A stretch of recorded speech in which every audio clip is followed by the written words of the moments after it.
तो पिछले क्लास में मैया हम लोगों ने जो भूगोल के क्लास किए थे उसमें अंतिम क्लास हमारा क्या था?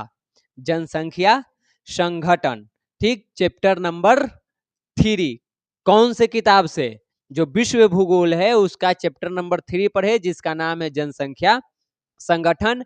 और आज हम क्या करेंगे, इसका जो ऑब्जेक्टिव है उसको कंप्लीट करेंगे। पहला सवाल पूछा है, निम्नलिखित संख्या में कौन जनसंख्या के कार्यशील आयु वर्ग का प्रतिनिधित्व करता है? यानी इसमें से किस उम्र को कार्यशील जनसंख्या कहते हैं?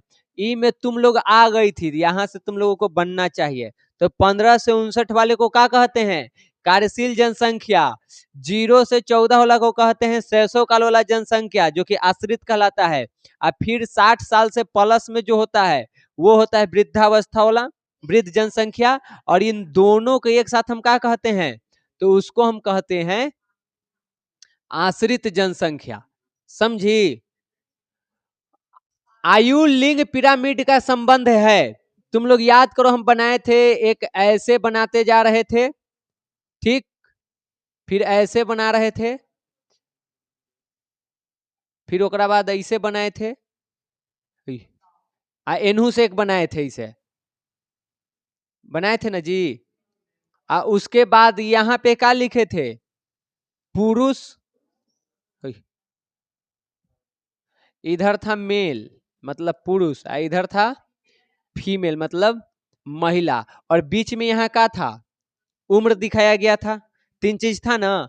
सवाल पूछा है कि आयु लिंग पिरामिड का संबंध किस चीज से है? तो आयु तो पहले ही आ गया, और लिंग, तो इसमें हम 3 ही चीज दिखाते हैं, एक पुरुष महिला को और एक उम्र को। ऑप्शन देखो क्या पूछा है, जनसंख्या घनत्व क्या इसमें हम दिखाते हैं? पुरुष महिला को इसमें हम दिखाते हैं? यहाँ पे देखो, इधर पुरुष इधर महिला दिखा रहे हैं कि नहीं? तो ये दिखाते हैं। साक्षरता दर दिखाते हैं? नहीं, हम दिखाते हैं 3 चीज, उम्र, पुरुष और महिला। सवाल में पुरुष और महिला के ऑब्जेक्टिव में आया हुआ है, तो हम क्या करेंगे, यहीं पे टिक करेंगे कि पुरुष और महिला को हम दिखाते हैं। ये सवाल 2026 में भी पूछा गया है।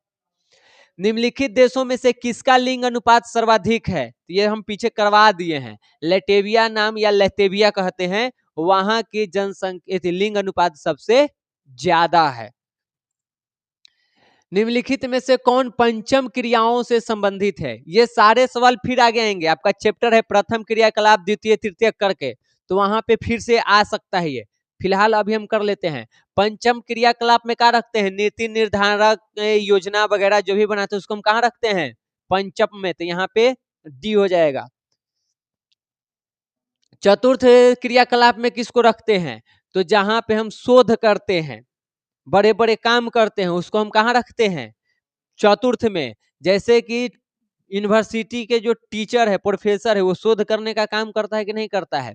उच्च ज्ञान रखता है कि नहीं रखता है? तो उसको हम कहाँ रखेंगे? चतुर्थ क्रियाकलाप में। निम्नलिखित क्रियाकलापों में किसमें उच्च स्तरीय अन्वेषण होती है? अभी हम बताएं। देखो यहाँ ऊंचा वाला कहाँ होता है? चतुर्थ में। आपकी सवाल है, जवाब में ढूंढना है। तो उच्च स्तरीय अन्वेषण कहाँ होता है जी?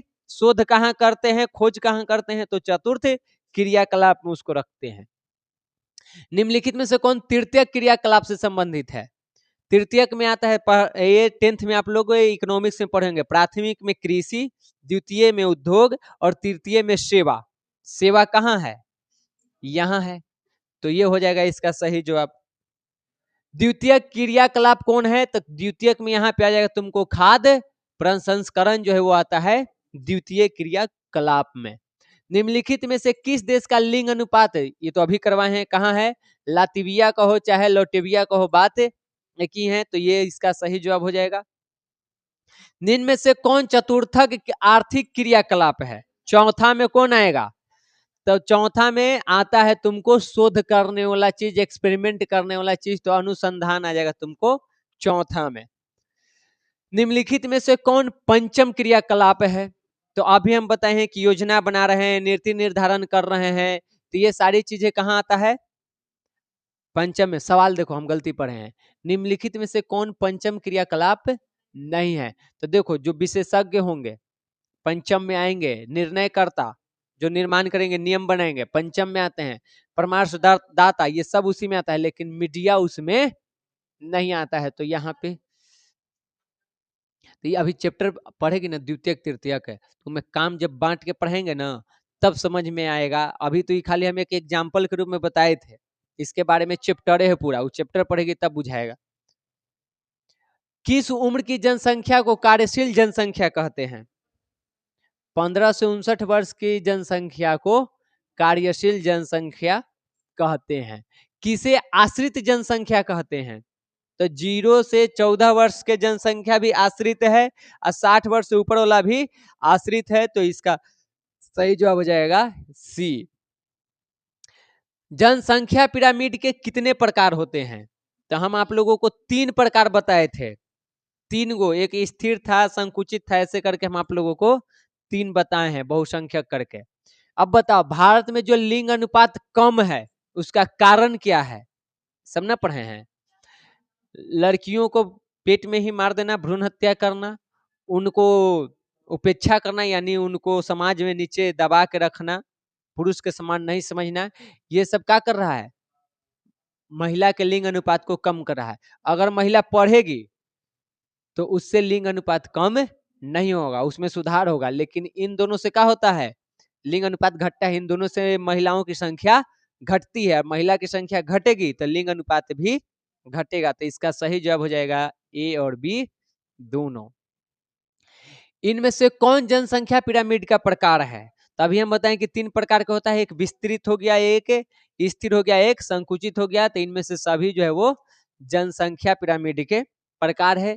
तो इस चैप्टर में आप लोगों को इतना ही ऑब्जेक्टिव याद करना था, इतना ही रखना है। तो ये भी आपका खत्म हुआ। अब मंडे से हम लोग नया चैप्टर को पढ़ेंगे। ठीक।